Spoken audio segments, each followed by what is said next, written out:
Alors la filière photovoltaïque au niveau mondial se porte extrêmement bien. Les fabricants produisent de plus en plus parce que les marchés demandent cette forme d'électricité, donc les volumes augmentent, les prix baissent. On arrive à l'heure actuelle à une électricité parmi les moins chères de tout ce qui se fait. En Europe, où le marché de la production d'électricité était déjà existant avec toutes les capacités nucléaires, charbon, gaz, etc. Il est plus difficile à ces énergies renouvelables de pénétrer le marché. Et donc la situation est un marché stagnant. En France, grâce à la loi de transition énergétique et de croissance verte, les développeurs bénéficient d'une conjoncture vraiment favorable avec une visibilité du marché qui va quasiment doubler pour les 2 ou 3 années à venir. Quels sont les industriels français qui vont en profiter? La situation est plus difficile car il y a une forte concurrence des fabricants chinois.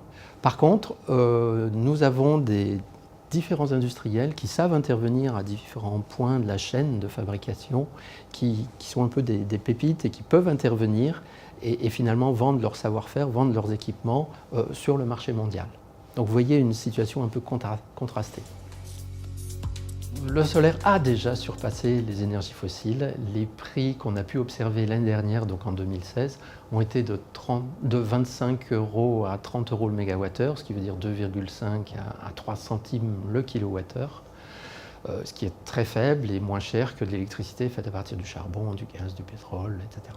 Alors ça, pour l'instant, c'est encore que dans les pays très ensoleillés, Arabie Saoudite, Moyen-Orient ou Mexique, Chili, mais finalement, au fur et à mesure que le solaire va continuer de baisser ses prix de revient, eh bien, c'est des prix qui seront accessibles aussi en Europe. On prévoit ces mêmes prix-là vers 2030.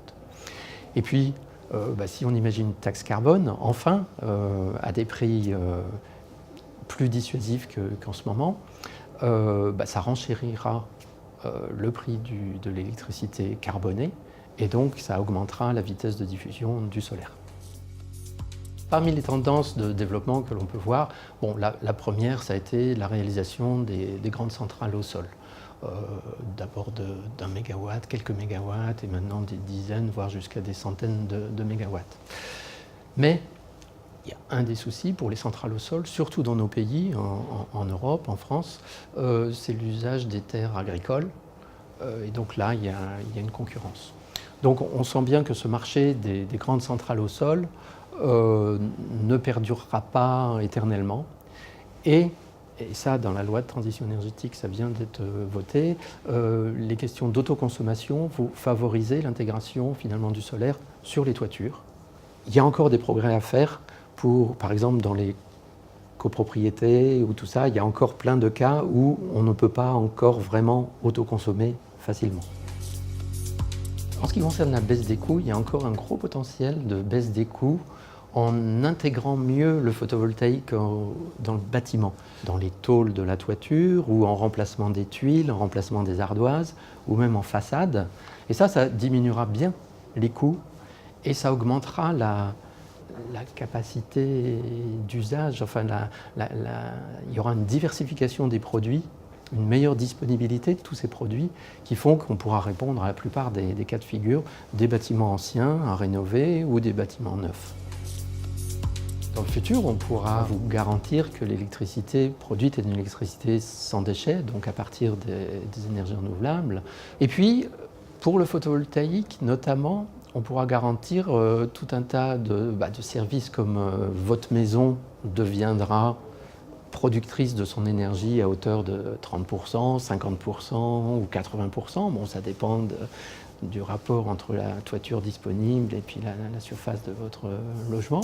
Et puis, il y a un autre service que je voudrais mentionner, c'est grâce à l'usage des véhicules électriques, c'est ce qu'on appelle la mobilité solaire.